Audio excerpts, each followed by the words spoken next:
Hello. I have told you many times of King Cleve, king of all the island of Britain, and his brother Llavelis across the sea, and how together, pooling their wits and their determination, they overcame the three great plagues that assailed the island of Britain. I have told you how each of these plagues was undone, the suffering laid to rest. But not all things stay resting. The two dragons that had fought at the heart of the realm, whose scream could be heard above every hearth and made the strong sicken and turned all the bounty of the earth to ill. These two dragons, they might have been sleeping now, smothered beneath the rocks in the mountains. But their rage, their conflict, that age-old push and pull at the heart of the realm, it could be woken. It could scream again. Hundreds of years passed. Cleve's time was but a distant memory. The Roman Empire came and went, and then the island of Britain found itself alone again and facing a new and uncertain world. Not sure who were its enemies and who were its allies, if indeed it had any allies. And they say that a new king came to the throne in those days, a man named Vortigern. Vortigern, he was a wily one, he was a strong-willed one. He took it upon himself to defend his country against its enemies by inviting in new enemies who could be made friends, who might fight for us instead of against us. And thus all, he said, would be well. All was not well. These new enemies made friends, while they soon proved to be worse than all the enemies that Britain had faced before. And they revolted, and they rampaged, and they ransacked the country. And soon Vortigern found that all the great and the good of the realm had turned against him, and he was fleeing from his own people and from his former allies, and he was running for his life. And with his last few courtiers and troops, he made his way to somewhere that he thought would surely be truly one of the safest places in all of his wide realm. The mountain fastness of what is now North Wales. He came to a particular hill overlooking a river that flowed through a valley. Not far from the highest mountain of them all, Yr Wyddfa, Snowdon. And upon that hill, amid the faint traces of rubble and ruin from older workings, he ordered his men to dig. And they dug down, and they dug deep into the earth, and they, as deep as they could, in the rocky soil of that hilltop. And they made great ditches, and they threw up the rocks and the earth to make banks, to make walls, and they stacked the stones to start building a tower within the fort upon that hilltop. And it was long hard difficult work. But the men felt Vortigern's eye on them, and they worked hard all the same. And at the end of the first day, they saw the foundations of the tower laid, and they went to get a few hours' rest. But when they came back the next day, the stone walls that they had built for the base of the tower had been spilled, had been shattered, had been thrown asunder all across the hilltop. And all the banks and the ditches they had dug were all awry and cut through, and the stones and soil pushed back into the earth, and the earth churned up. And they could not understand what had done this, but they knew well that Vortigern's eye was still on them, and he wanted his fort and his tower built. And so once again they dug down as best they could. They dug the ditches, they raised the walls, and they started to build the tower. And then at the end of another long hard day of work, they went to take their rest. And when they came back the next day, the walls had been shattered and the stones thrown everywhere, and the ditches filled and the ramparts dispersed, and they started all over again. But when they woke up on the third day and saw that exactly the same thing has happened, then they knew that this was not tenable. And Vortigern knew it too. But he also knew in his heart that he had nowhere left to run. And so he gathered together his few courtiers, and those among them who held themselves to be wise in their arcane arts, knowledgeable of things beyond the sight of ordinary folk. They pooled their wits and their knowledge, and they came to him and they said, "We have foretold, we have seen that what you must do if you are to make this tower stand is you must find a boy who has no father." And Vortigern said, "Well, I'm sure that won't be hard." And they said, No, you see, a boy who actually has no father, a boy born of no male parent. And Vortigern thought, okay, you're asking quite a lot here. What happens when I found him? And the courtiers, the wise men said, "Well, when you have found him, then you must bring him here, and you must have him killed. And you must scatter his blood upon the foundations of your fortress, and then the tower will stand." Well, Vortigern was not the sort of ruler to stop and think twice about these things. If this was what needed to be done, then this is what would happen. And so he sent some of his few remaining followers out far and wide all across the kingdom, looking for the boy with no father. And they could not find one anywhere until one day. Two of his courtiers were just turning home again from their journeys, far down in the south of Wales now. And as they passed a small town, they overheard two lads taunting another, joking, jeering, making him feel so small because, they said, he had no father. And everybody knew that he had no father. And the courtiers stopped. They listened. They went over. They took hold of these boys and they asked them urgently to tell them more. And they were told what rumours the boys knew, and the small boy who was the subject of all of this jeering, then he hung his head and would not utter a word. But eventually they tracked down people who could tell them more, and they discovered that indeed this young lad, his mother, who was a princess in those parts,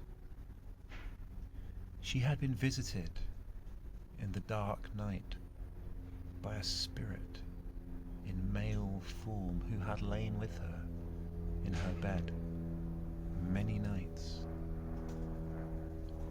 And then, lo and behold, in the waking hours of the day, when all drifts of dream had floated from her, then she found that she was expecting a child. The boy was called Emrys, and the two courtiers seized him and took him with them under orders of the king until they came back to that hill overlooking the river in that valley in the mountains of North Wales. And the boy Emrys was brought before the king and all of his wise men. And Vortigern looked down at him and said, "Is it true, boy, that you have no father?" And the boy hung his head and would say nothing. But the courtiers said, "You must always answer the king." So the boy looked up. He looked Vortigern in the eye. And he said, "So I have been told that if I have a father, he is a spirit of the night hours, of air and darkness. But I have never met him, so who am I to say?" And at this, Vortigern knew that he had the right one. And so he told the boy that it was very important that the boy do exactly as he was ordered, because it was only by following exact instructions could Vortigern raise his tower here upon this hilltop. So all of these wise men around him had advised. The boy Emrys looked at all of the advisors, and he said to the king, "They lie." And the king said, I beg your pardon, these are learned men." And the boy said, "They have read. They have not learned. They do not know the truth of what is happening here." And Vortigern said, "Well, if they do not know, then I don't suppose anybody possibly could." But the boy looked from the king to the ancient workings, just visible through the tussocks and gorse of the hilltop. And he looked to the sky, and he looked to the earth. And he said to the king, "I know, and I will show you." And Vortigern and all of his advisors were astonished at this, but the boy just led them away across the hilltop to where the tower had been laid out again, ready to tumble before the next morning. And the boy told Vortigern, "You should have your men dig here, just by this spot. Dig down deeper than they have dug before. Down beneath the earth, they will find 2 sleeping dragons. 2 dragons that have lain there for ages out of mind. And these 2 dragons, they are still fighting. When they stir from their slumbers, then their hatred still pulses, and their rage for each other still burns, and so they scratch and they claw and they writhe and they chase and they do all they can, each to end the living breath of the other. If you dig here, you will find that it is the fighting of these 2 dragons that shakes the earth and makes the walls of your tower fall every night. Your tower will never stand as long as there is this conflict in the heart of your kingdom.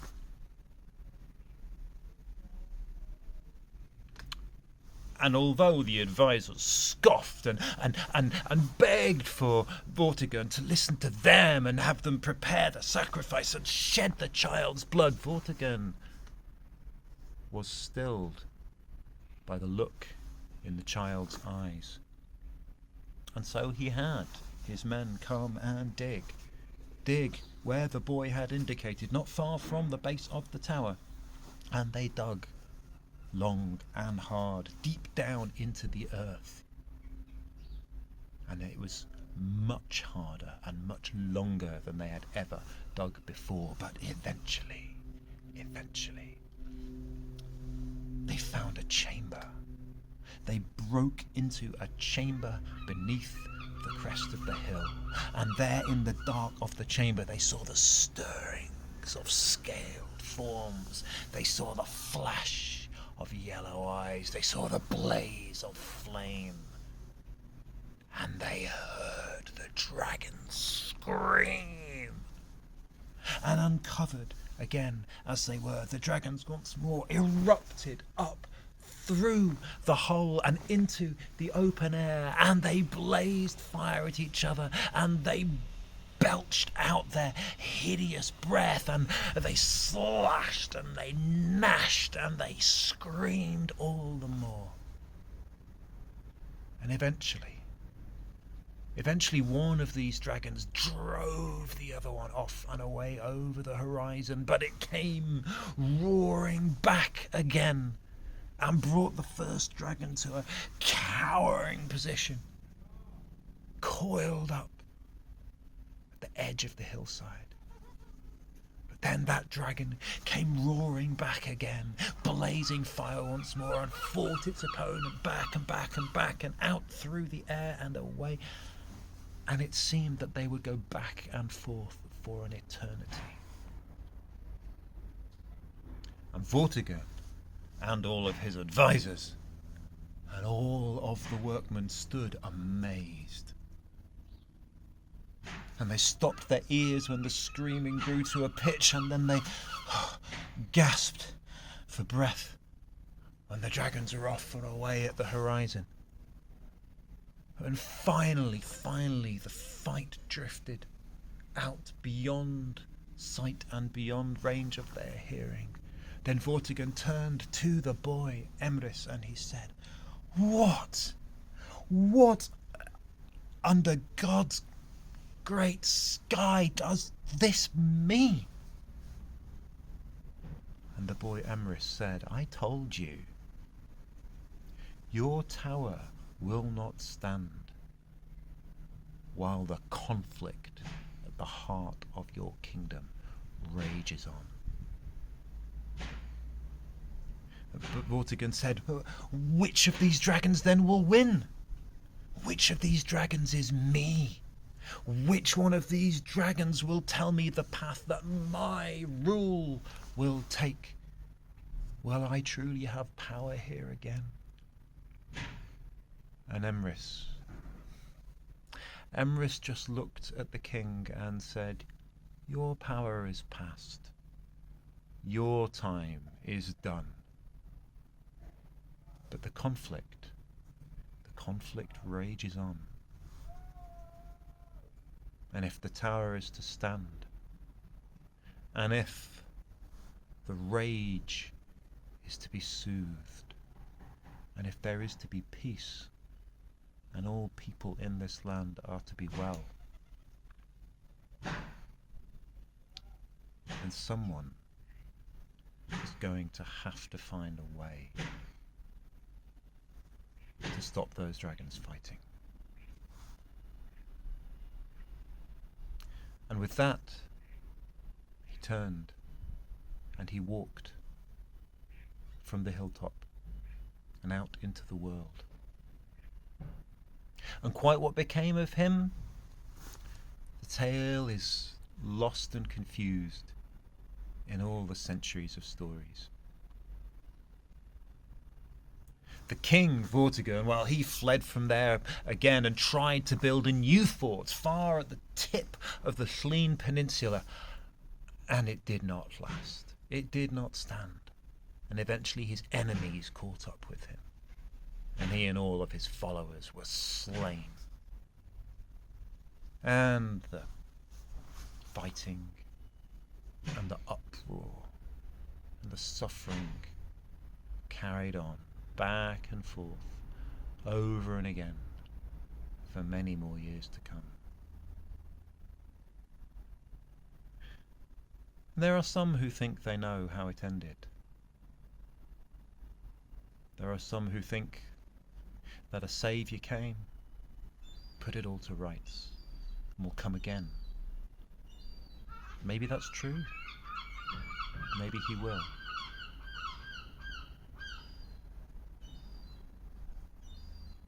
But if you go to the mountains of North Wales and you follow the Glaslyn River up its valley towards Yr Wyddfa, Mount Snowdon, the highest mountain of them all, you come to the hill upon which stands the ruins of banks and ditches known to this day as Dinas Emrys, the city, the fortress of Emrys. Then you will see the very base of a square tower. No more. Walls do not stand any higher. And near it you will see a hollow, a pit in the earth, where an old anger, an old pain, an old rage can still be felt.